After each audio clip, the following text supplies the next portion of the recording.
तो आइए जो है देखिए एप्लीकेशन ऑफ गॉस थ्योरम हम लोग पढ़ रहे हैं। तो पिछली वीडियो हम लोग एप्लीकेशन ऑफ गॉस थ्योरम में सबसे पहले पढ़े इनफाइनाइट चार्ज रॉड का जो है इलेक्ट्रिक फील्ड।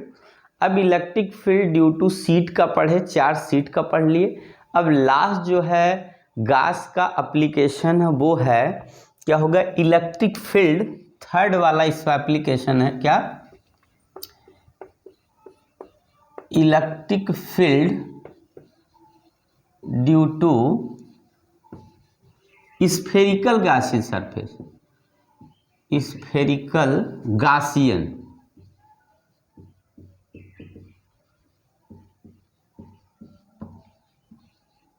तो क्या पढ़ना हम लोग को, लास्ट टॉपिक जो है ये 3 आपका एप्लीकेशन मोस्टली 3 दिया है, क्योंकि हम लोग को क्या होता है linear charge density, surface charge density, और एक आपकी आती है क्या वॉल्यूम चार्ज डेंसिटी। तो ये होता है सरफेस का, आपने देखा पहले लीनियर का देख लिया, फिर सरफेस का, ये वॉल्यूम चार्ज डेंसिटी के लिए होता है। तो यहाँ दिया है electric field due to spherical Gaussian surface है। तो सबसे पहले क्या हम लोग करेंगे, suppose that Gaussian surface, Gaussian surface of radius जो है कैपिटल आर, ठीक है, Gaussian surface of radius capital R plus Q charge distributed over on it, ठीक है, प्लस क्यू चार्ज इसके ऊपर डिस्ट्रीब्यूट कर दिया इक्वली, ठीक है। अब क्या होगा, यहाँ पे एक हाइपोथेटिकल, यहाँ पे हम लोग क्या करेंगे, इसके आउटसाइड में एक और सरफेस मान लेंगे, ठीक है, स्फेरिकल सेल, और इसका रेडियस सेंटर से क्या मान लेंगे, आर मान लेंगे, और एक अंदर की तरफ और हम लोग क्या करेंगे, गॉसियन सरफेस मान लेंगे। तो इसका रेडियस यहाँ से कितना होगा, इस आर डैश होगा यहाँ 0। तो अब यहाँ पे 3 चीज मिल गया, एक हो गया आउटर सरफेस, एक हो गया सरफेस भी कह सकते हैं, और एक हो गया हमारा इनर सरफेस। समझ गए क्या क्या है।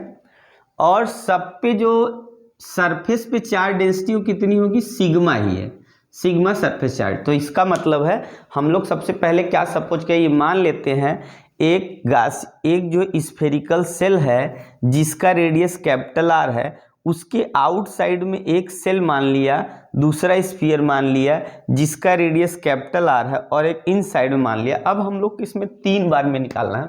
सबसे पहला होगा आउटसाइड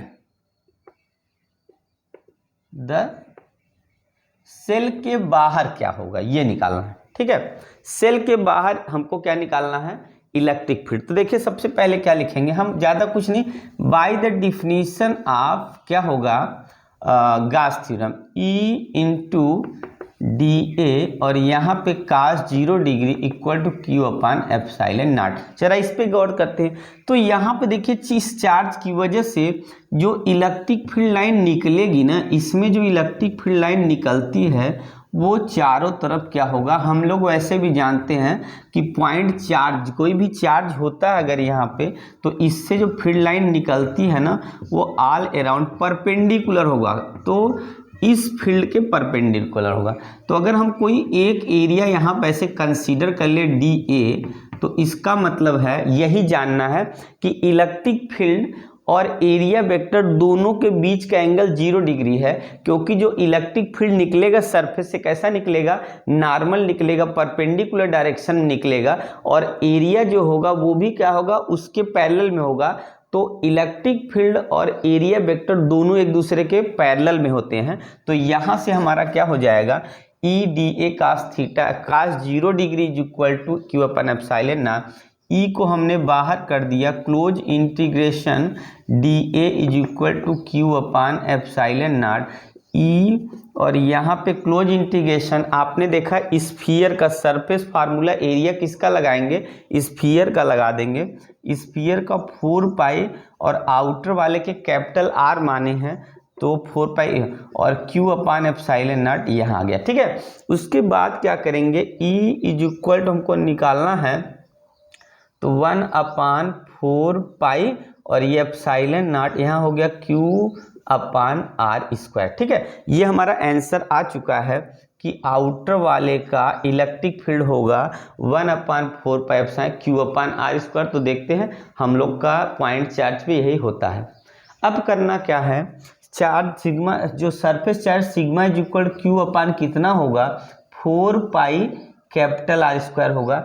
इस पे जो सरफेस चार्ज डेंसिटी होगा 4 पाई कैपिटल, तो E की जो वैल्यू आ जाएगी इसके हिसाब से हमारी 1/4 पाई एप्सिलॉन नॉट कितना हो जाएगा, इसका मल्टीप्लाई करेंगे तो sigma 4 pi capital R square अपान कितना हो जाएगा, ये हो गया आर स्क्वायर। 4 पाई से 4 पाई कट जाएगा और आपका कुछ नहीं कटेगा, तो बचा कितना sigma upon epsilon naught r square upon r square. तो आपने देखा E की वैल्यू आर के टर्म में आ गई, मतलब 2R हो गया। कैपिटल आर हमारा कितना हो गया, तो ये वाला हो गया हमारा जो रियल में जो है स्फीयर है उसका रेडियस है, ये जो है जो हाइपोथेटिकली आउटसाइड माने उसका sigma upon epsilon r square. ये हमारा आ गया वैल्यू इलेक्ट्रिक फील्ड का, कहाँ पे आया, आउटसाइड द सेल। चलिए अब जो निकालेंगे हम लोग किस पे निकालेंगे, eight the surface. Eight the surface पे अगर निकालना है तब क्या होगा, तो देखिए एट द सरफेस पे जब निकालेंगे सेम वैसे ही होगा। हमारा हो जाएगा फाई इज एट, इतना लेते हैं जगह, at the surface phi is equal to close integration, ये आपका हो गया E इंटू डी ए, और यहाँ पर cos 0 equal to Q upon epsilon naught आ जाएगा यहाँ पे। ठीक है, तो यहाँ पे इस बार इसको लेते हैं, इतना आ जाएगा हमारा cos 0 degree.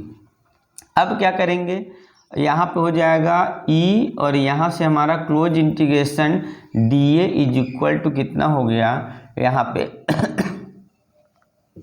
Q upon epsilon naught, इसको Q अपान एप्सिलॉन नॉट लेंगे, Q अपान एप्सिलॉन नॉट, तो E। और यहाँ आपने देखा इसकी एरिया कितनी होगी, तो सरफेस एरिया आपने देखा कि सरफेस पे है तो 4 पाई आर स्क्वायर, क्योंकि ये रियल वाला हमारा स्फीयर है उसका रेडियस 4 पाई स्क्वायर होता है, Q अपान एप्सिलॉन नॉट होगा। अब E की जो वैल्यू हमें निकालनी है वो कितनी होगी, नीचे ले जाएंगे तो 1/4 pi epsilon not Q upon capital R square होगा। तो ये हमने देखा यहाँ पे E की वैल्यू आ गई कितनी, 1/4 pi Q upon r square, ये हो गया। अगर Q की वैल्यू हम लोग क्या रख दें सिग्मा और 4 पाई आर स्क्वायर में, तो ये कट के कितना हो जाएगा, ये गास का स्टेटमेंट और प्रूफ आएगा कितना Q upon sigma upon epsilon not फिर से आ जाएगा।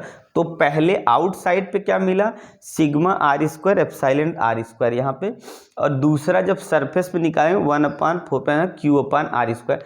तीसरा पॉइंट जब निकालेंगे, थर्ड पॉइंट क्या होगा, inside, inner side. Inner side में जब निकालेंगे तो सबसे पहले इसमें हम लोग लिखेंगे इनर साइड के लिए Q is equal to 0। Inner side में क्या होगा, देख रहे हैं हम लोग चार्ज यहाँ है, उस चार्ज की वजह से इलेक्ट्रिक फील्ड कहाँ है, बाहर की तरफ है। जब अंदर इलेक्ट्रिक चार्ज नहीं, मतलब जब चार्ज नहीं होल्ड किया हुआ है तो इलेक्ट्रिक फील्ड 0 है। तो जब E equal to Q equal to 0 होगा, नो चार्ज प्रेजेंट। जब अंदर कोई चार्ज ही, जब अंदर चार्ज नहीं प्रेजेंट होगा तो इलेक्ट्रिक फील्ड की वैल्यू क्या हो जाएगी, इनसाइड में 0 होगी। तो ये देखिए आपने आसानी से, आप थोड़े देर में क्या किया, एप्लीकेशन में ये आपका थर्ड एप्लीकेशन है जिसमें आपने क्या किया, बारी बारी से तीनों देख लिया। पहले वाले में आपने देखा कि 1/4 Q और आपका हो जाएगा यहाँ पे 1/4 Q अपान आर स्क्वायर हो गया। दूसरे केस में आपने देखा Q अपान कैपिटल आर स्क्वायर हो गया। तीसरे केस में इन साइड में इलेक्ट्रिक फील्ड 0 हो जाती है। तो आपने देखा कि 3 केस में कैसे हम लोग इलेक्ट्रिक फील्ड की वैल्यू निकाल सकते हैं, ठीक है, अलग अलग सिचुएशन लेके। तो आपने क्या देखा, गास थ्योरम से ये पता चलता है कि इलेक्ट्रिक फील्ड जो है आपका वो आपके शेप पे डिपेंड नहीं करता है, ठीक है। कैसा शेप है, तो क्योंकि formula upon Q upon epsilon not होता है, ठीक है। पर अगर चार्ज के इन साइड जाएंगे तो आपका जो है, हाँ स्फीयर के रेडियस पे डिपेंड करता है इलेक्ट्रिक फील्ड, ठीक है। तो आपका वो फिगर आप जानते हैं। तो आइए हम लोग नेक्स्ट जो है आगे लेते हैं, क्या करना है।